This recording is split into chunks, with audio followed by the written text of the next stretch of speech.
Right, good morning everybody. So, something a little bit special today. Not your usual fare. We're actually out on a real classic, a real modern classic. So, I popped round to Dave's, as you might have seen on my little post of the day, and he's bought himself a new toy. So what has he bought himself? Well, it's this superb Honda CB1100f Super Boldor from the 1980s, and I've got to say it's absolutely a stunning piece of equipment. So I've been going for a ride today, but I thought we better let Dave explain about this bike, why he bought it and what's so special about it, because it really is something quite rare in the UK these days, and it's an absolutely stunning piece of equipment. So before I get too carried away enjoying myself riding it, let's go and see Dave and have a chat about it and have a proper, real detailed look. Come on.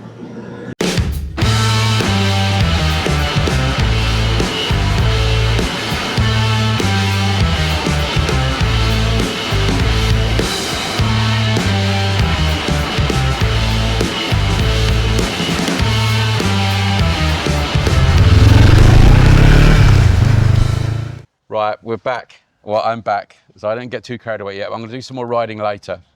But here with your new toy, Dave. Yeah, new toy. I had one a couple of years ago and regretted selling it. But in 1983, this was a European and American market bike only.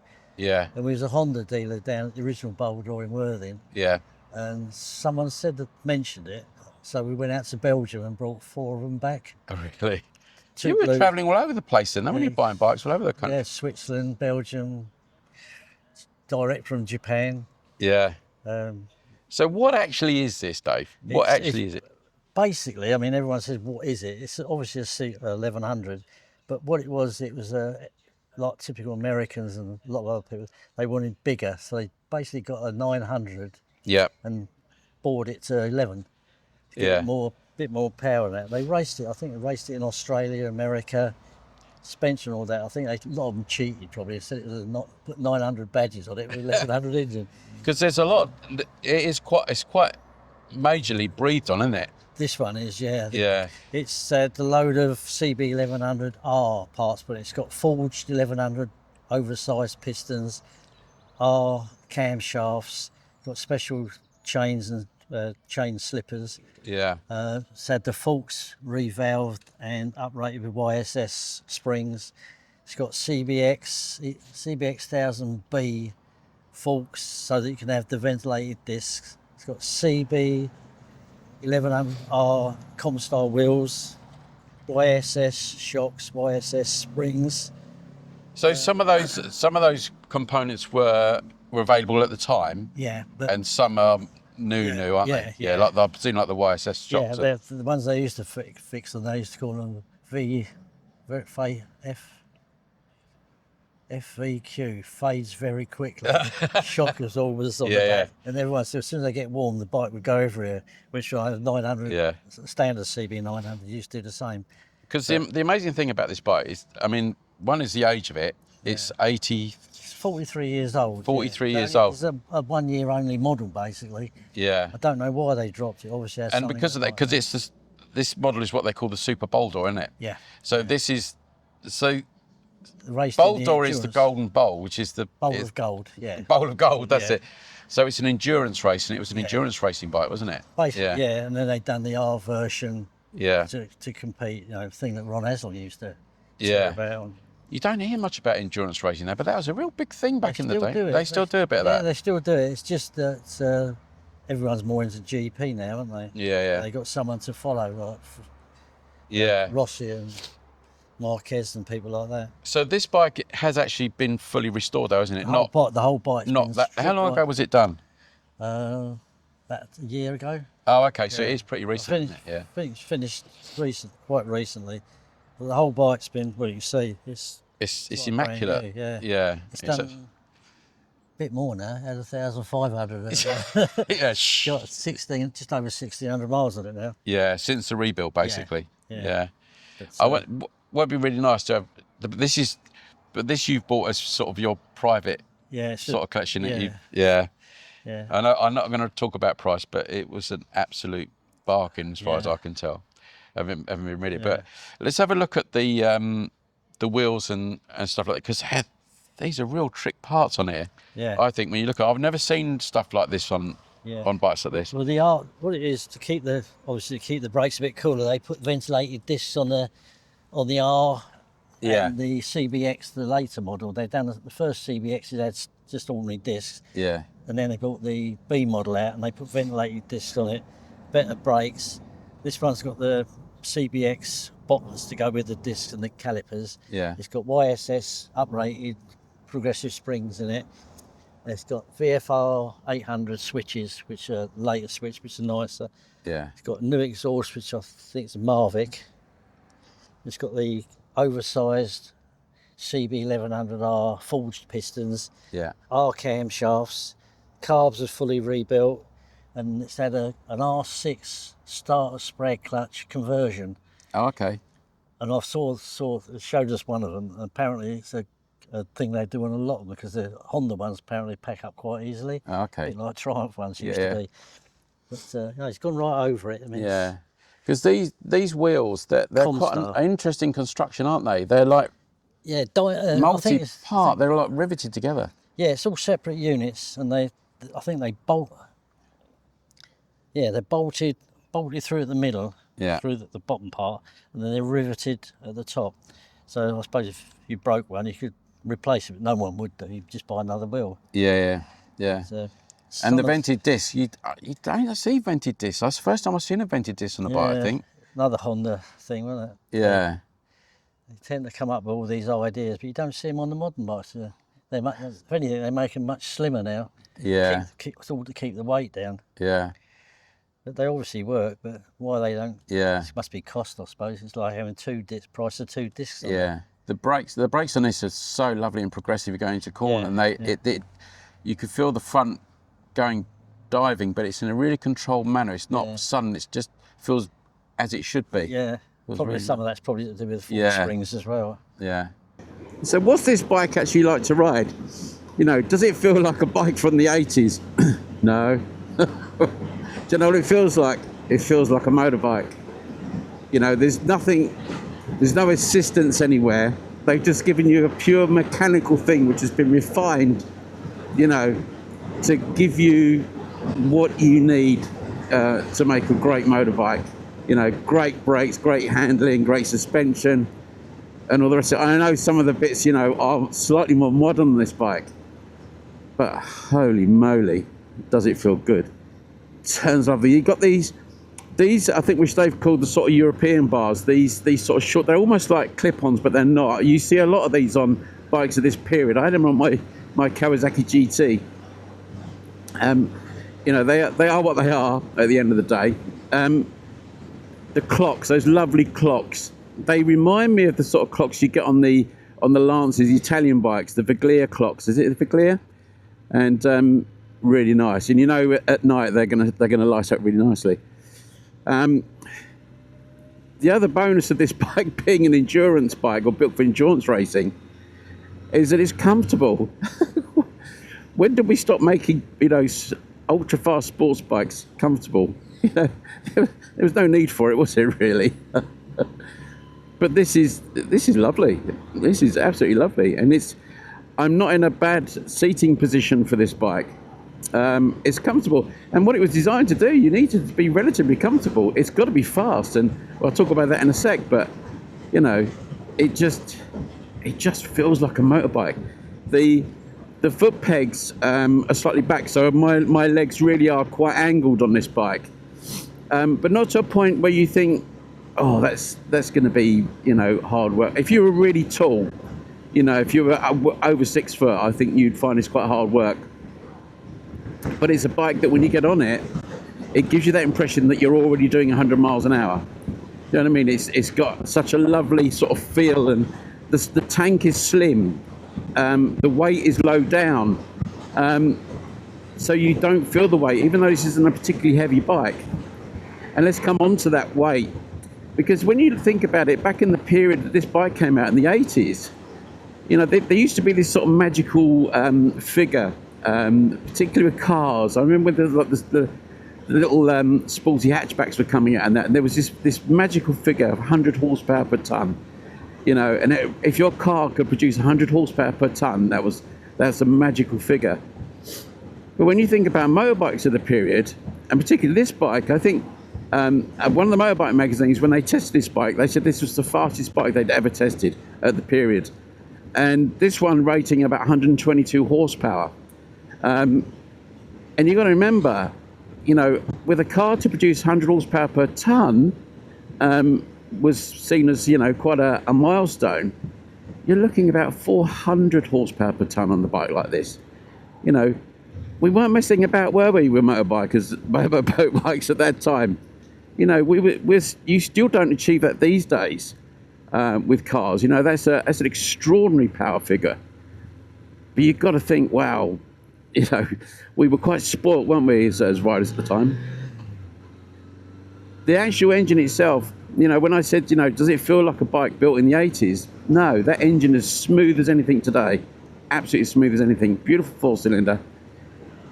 You've got those, it's a slightly bigger pistons, I think, in here. Something about the pistons in here that's different to the standard CB1100. Again, remember, this wasn't produced for the American market, so, you know, they missed out there. I think they used to order lots of parts of this bike to up-spec theirs. But everything feels good. I've got twin vented discs on the front, you know, beautiful progressive. They're not, obviously don't have ABS on a bike like this, but it's just got everything you need. I've got to say again, it's a pure mechanical motorbike. It's a little bit what we miss out of motorbikes today, isn't it? That they're just, someone's engineered it. It's been engineered to sort of give you the best thrill, and not done through electronics. It's done through mechanical means. And it's a bit like the old Formula One cars, and it's that sort of thing when you see them, you know, clunking through the gears, all mechanical. You know, we could do that then, you know, and this was sort of a real pinnacle point of that on bikes like this. So what does the bike actually handle like? Well, it's absolutely fantastic. You think you're not in that sort of like riding position to get the best out of a bike like this, but boy, you are. It's sort of an effortless sort of high speed sort of cruise. You know, you're on a bike that can sort of do it. You know, the brakes feel great, really. There's so much feel through the brakes. It's very narrow, so you have to sort of watch the turn on this. You know, because it's quite quick handling. It was a bit like my Ducati was like that. The Monster, even though that wasn't really a sports bike, if you know what I mean, the handling was still really quick.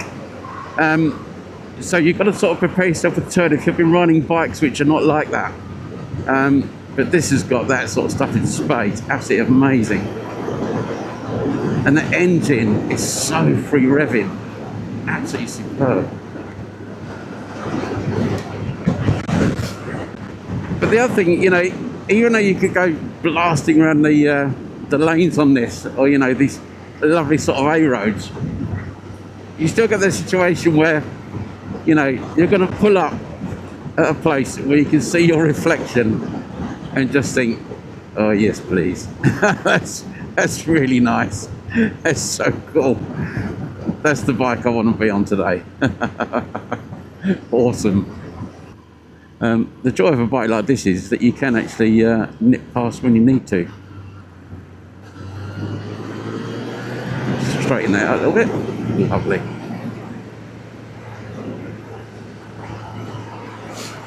Yeah, as it comes into bends, you just lean. Obviously, there's no steering angle. You just lean into it, and it just falls into the corner. So nice. Wow, what a joy. What more do you need in life? Gearbox, lovely and snappy.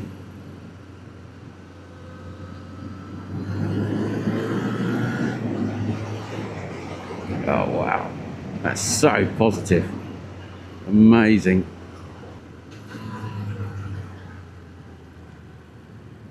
The suspension's sort of supple enough, you know what I mean?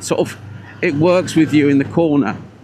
You know, you got a little bit of dive in there, but that's sort of like nice. It puts the weight in a nice position, and you can feel where it's going. It's predictable. You know, if you hit a little bump in that bend, it's not going to throw you off. Yeah, that's nice. It's really nice. Oh, it's just stunning. It's so smooth. You know, it could have come out of a factory yesterday, couldn't it? Absolutely out of factory. Wow. And this is sort of where, you know, are these bikes in demand? I think bikes like this, which are just beautiful restorations and, you know, high quality restoration. When you look at the components on here, you look at those wheels, the brakes and all the rest of it, it's just a joy. I'm not going to tell you what Dave paid for this bike because it wasn't a huge amount of money. It really wasn't.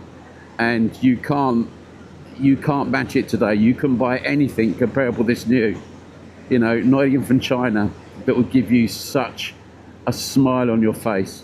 What you pay for this. And that's the thing, isn't it, with classic bikes, you know, you're never going to recover your money. They'll always be worth what they are, and the time and money you put into it, you're never going to recover that, which is just the way of things. Same with cars, isn't it, at the end of the day. But what's interesting, I think, about this bike in particular is because for today, and why it's quite relevant, is because Honda have brought out their new version of this, and it looks just the same, with all the sort of modern trappings of fuel injection and ABS, and it'll probably have a quick shifter and all the rest of it. But do you think it will capture the spirit of this one? You know, what it's based on? Because I'm not sure whether it will. It's hard to say, isn't it? I think it's an interesting choice that Honda have made to bring this bike out again, in effect, because, you know, when you look at them pictures side by side, like you can see here, you know, there's not a lot in it, is there, really? You're going to get that fuel economy, and, you know, you'll be able to run it on E10 and all the rest of it. I just wonder sometimes whether companies play it a little bit too safe. I think they should, you know, just think, oh, bugger it. Let's just make something, you know, totally retro. Let's go the whole hog. Because I think sometimes you can miss the point of what you're trying to do. Some companies do it really well, and you know, I think they've gone down a similar vein to their GB350. It sort of looks classic, but it's not classic, is it? And I think maybe the new CB5, well, they've done the 5. I think the 500 will probably do well. I'm not sure about the 1100 or the 1000, is it?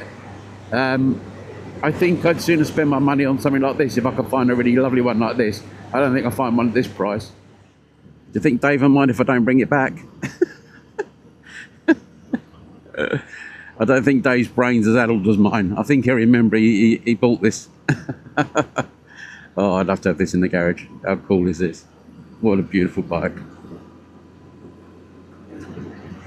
The thing with bikes like this, on days like this,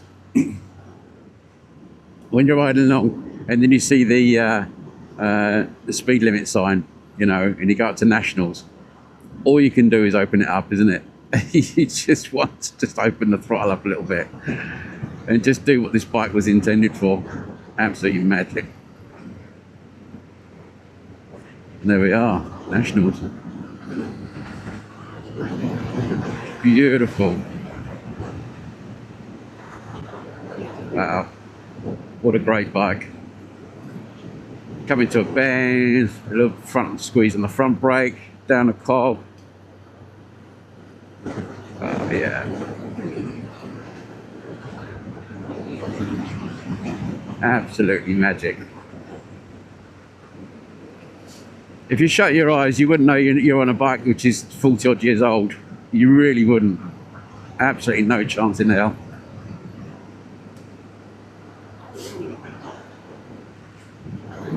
It's a motorbike's motorbike, isn't it, this? Right, let's get it back to Dave before I get too carried away. And I'll give him the last word. Come on. So it's a lovely bike. Yeah. But, you know, the modern bikes, they've got so much electronics on there. It's just... They're using electronics to sort of filter out the lack of ability of the rider a little bit, aren't they? Yeah, well, yeah. The sort of thing, which I think is slightly dangerous, where this is far more mechanical, and it's, you know, you got to work at it. But I'm not a great lover of all these you know, electronic aids, Well, you know, because if they fail, it almost makes the thing unrideable. You know, with this, you're not going to get that. You've got things to fail on it. Expensive to repair. Yeah, exactly. Yeah. Because obviously, I was talking about on the ride round that the Honda have brought this bike out again, essentially. You know, it looks almost identical. Yeah, but the styling is a lot of the modern bikes now. The styling is. Yeah, but they've had to sort of incorporate the modern tech into that shape. But the shape itself, I put a picture up again, but the between the new CB1000, I think, and then the CB500, which are all 4 cylinders, they look almost identical. Yeah. If you painted them like this, they'd look pretty much the same. I think the backs might be slightly different. Yeah. The thing with this one is they've done a 750, a 900, and 1100. Yeah, And the only way you can basically tell them straight away is by the badge. yeah, Just to look at them, they're identical styling. yeah, Which is, in a lot of ways, is good. You don't have to run out of spares then, do you? yeah. I presume then this is pretty rare in the UK. Very rare because we never got this model. Yeah, It's like a lot of the Japanese stuff. We was always last on the list. yeah. You know. Well, it's such a small market. Don't think people realise how small a market the UK is for America's the manufacturing. biggest market. Yeah, yeah, without a doubt. Always has been. So do you think you'll keep this? If my wife will let me. No, she's all right. She don't mind what I do. Right, thanks for that, Dave. That's all right. Pleasure. Thanks mate. for letting me have a ride. Again. It's a nice little treat, yeah. It's a real treat, that was. Cool. Right, thanks for that. That's all right. And Pleasure, sir. we'll see you all again in the next episode. Take care. Cool. That's what I find. I didn't press record.